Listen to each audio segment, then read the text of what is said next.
The scale of the station is crazy, like, much larger than any we've seen in any city on this trip. Yeah, definitely a very different vibe than the true northern Italian cities we had.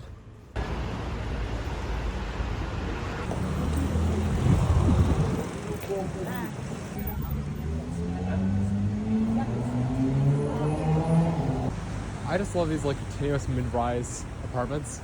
I mean, it's a very cohesive feeling. I mean, not the most beautiful city on this trip, but definitely like the most vibrant. Like maybe a bit less street life, but I'm enjoying it a lot. So traditionally Rome was divided into the Pomerium, which is this internal line, basically religious control. So you wouldn't even be able to bring swords into the city. The Roman conception was that anything within this line was considered Rome, and outside was the territories of Rome, like still maintaining so that city-state heritage. Wow, that building looks a bit familiar. I wonder why. And it's miraculous that the Colosseum has survived to the modern day in relatively good form. It is pretty hard to get a view of this, not obstructed by some construction or traffic, but this view is absolutely gorgeous. So I'm gonna try to get in to here.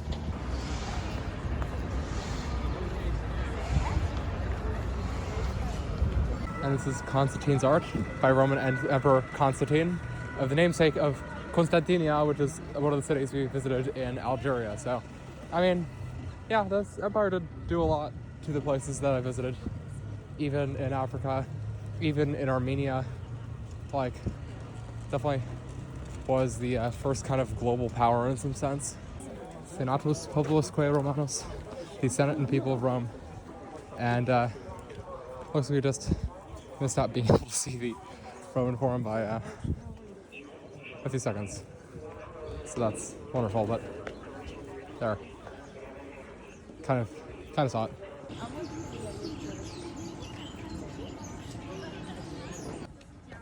Gorgeous light for the ancient city. Just all this kind of reddish brown, I don't know, this kind of golden hours, just gorgeous.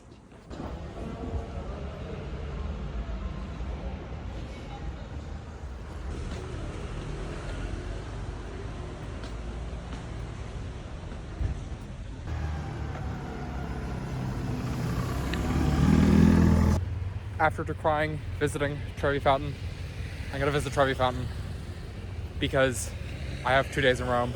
I was realizing how silly it was to not like take advantage of that.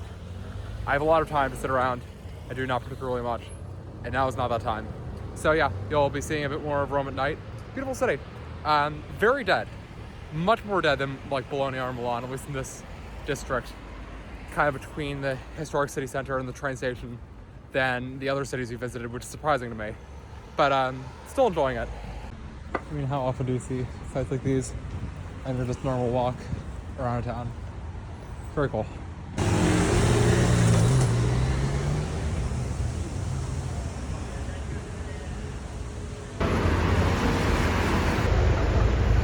A lot of downhill. Not looking forward to the reverse. Wow, it really is that fountain. We did get to the fountain. It was bigger than I thought. Let's see why people like the fountain.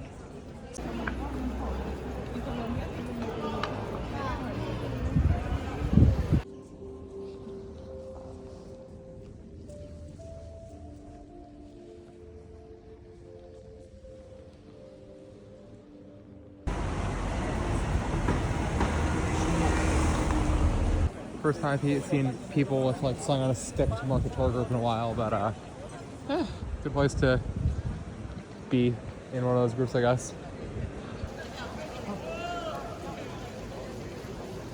I wonder what the hieroglyphics on this fountain say.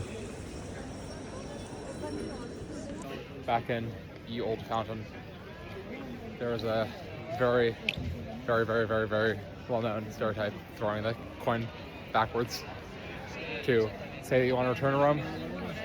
Both because I'm not superstitious and because it's going under maintenance. And so it says to not throw coins. I don't throw a coin. This has got to be the world capital of chirpy, annoying birds. Like this particular fenced area. This is wild. Definitely much more like large highways here than other cities I've seen. Cool look at the train station slash bus area. Got mildly ripped off from mini market, but it was smart enough to realize that bottled water should not cost €2. Seeing that I got it at all those supermarkets for like 0.6. So I get the Red Bull at a slightly inflated price, but that was less egregious than the water. Last day of the trip, so we'll be taking it. Just pretty relaxed. I know I've said that every single day, but yeah, true. Definitely less of a pace than the Serbia-Bosnia segment.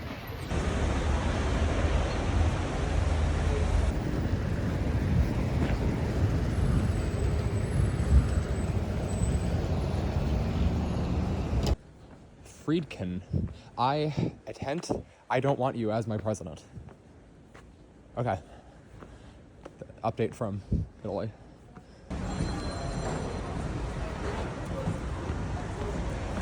Okay, so this is the first time I'm directly walking to another country. Vatican City doesn't really count, but play with me. And also, that's not even true. I did hitchhike and walk across the Malaysian-Bruneian border, but multiple inaccuracies in that statement aside, here's the first time I'm walking across the country. So it's gonna be like an hour walk to Vatican City, but I need to kill 5 hours before my flight, so join me, see a Sistine Chapel, and like big famous square, and then I could be obnoxious and tick off another country on my list that I don't really care about, but mildly care about it.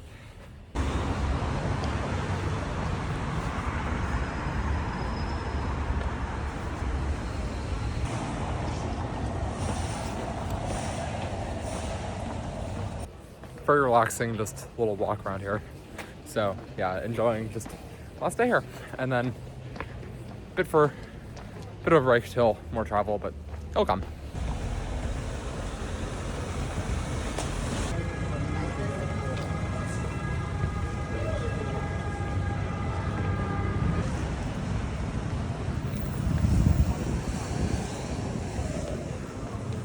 Another entry in my favorite genre of photography, which is birds standing on things.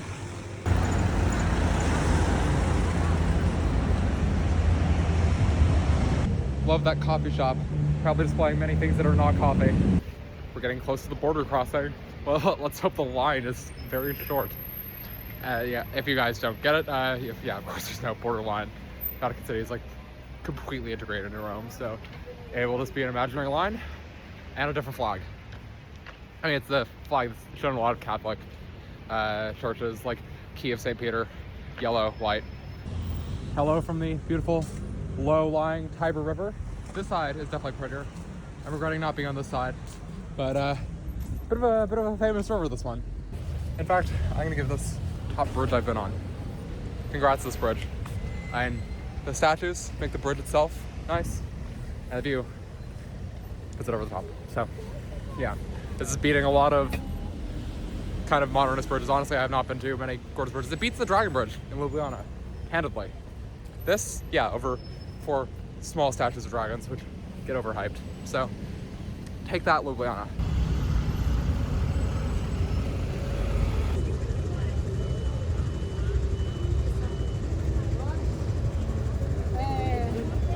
This is amazing.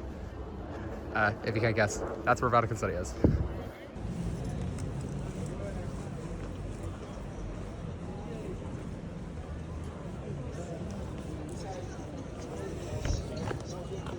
The grandeur of this is just insane. Just feel completely subsumed by St. Peter's Basilica here. So the Vatican City is a holdover from Italian unification, where historically the papacy and like the whole papal states controlled like large amounts of Italy, even parts of France. And so historically they were as much a political entity as, I mean, of course, an intrinsically religious one. But I mean, similar to how in Islam, like the Ottoman sultans claimed to be Shaykh al-Islam and protectors of Sunni Islam, so too did the popes also have a political function in that they were the leaders of the papal states, which waged wars and did all the political stuff you'd expect of a highly upstanding, scare quotes, like Renaissance era political unit. So yeah, it's interesting how they basically survived as a tiny city-state. San Marino did too. They're a pain to get to. and I'm not like purely taking off country, so spent another day in Bologna instead of just going there. But San Marino has fascinating history as well, more as like an intrinsic holdover rather than some polity, which is so historically tied to the ties of like Christendom in the Renaissance era. So yeah, from here, hello. Incredibly long line, but still probably worth it. Well, the guy at the expiry machine was sleeping, so very high standards of security here in the Vatican City.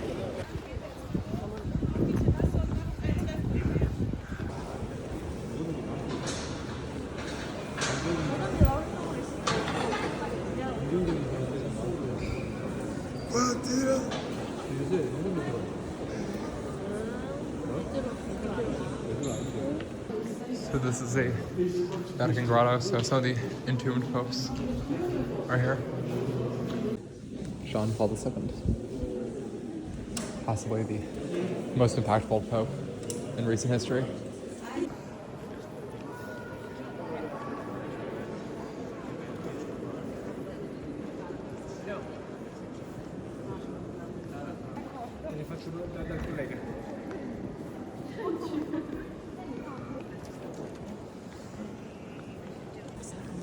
And the scale, this is insane. It just kind of extends endlessly. I find it fascinating that the Latin term of Pontificus Maximus, who was the chief religious officer in Rome, so like the emperors of Rome took that title, transferred to Catholicism as well. So yeah, the popes like Paul V is calling himself the Pontificus Maximus here as well. This is just something where, I mean, I don't think video does this remote justice. Same about the lighting. Swiss Guard, they are selected from like elite parts of the Swiss military, so they just take a few unmarried Catholic men and transfer them to do a bit of guarding around the Vatican. The Swiss Guard is the Yapicto guy. I'm not sure if they're supposed to do that. Finally, to get to the Vatican museums, I have to exit the country of Vatican City and re-enter the country of Vatican City because the most direct path goes through Italy. So yeah, this definitely does not count towards my number of countries visited list, but it's a fun little historical artifact. Embassies, the Dominican Republic, Peru, and the Palestinian Authority all together. Interesting how they're just like windows. Love that Bolivia is flying the indigenous flag as well as their major national flag, but the kind of rainbow square flag is a co-official flag of Bolivia.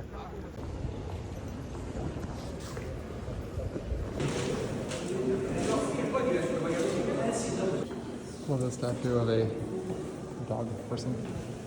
It seems kind of almost cartoonish. Amazingly intricate figurines. And absolutely gorgeous. Every room of this is gorgeous, and I do not have time to appreciate it. I have like 30 minutes before I have to leave to catch a flight. And the ceiling isn't nothing either. It's crazy how there are side rooms that would just be the highlight of any museum. I feel like no one really goes to.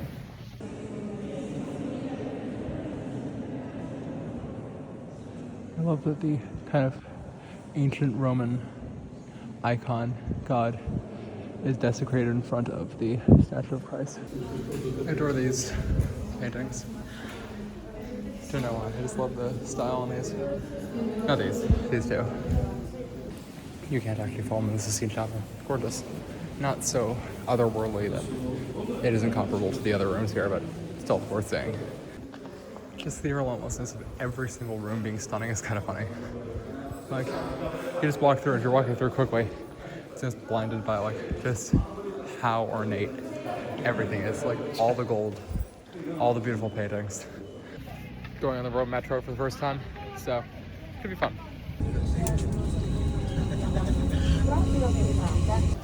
Wow, this is exactly like Chungkwano on the MTR. The amount of different hotels in the same building is kind of hilarious. And I do love beautiful accommodation first floor as well.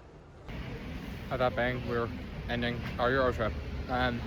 Suspicious it's from Moldova and not Europe, but had plenty of fun in Vatican, had plenty of fun in Rome, had plenty of fun in Italy and the whole continent as well. So hopefully you all enjoyed seeing this as much as I enjoyed recording it.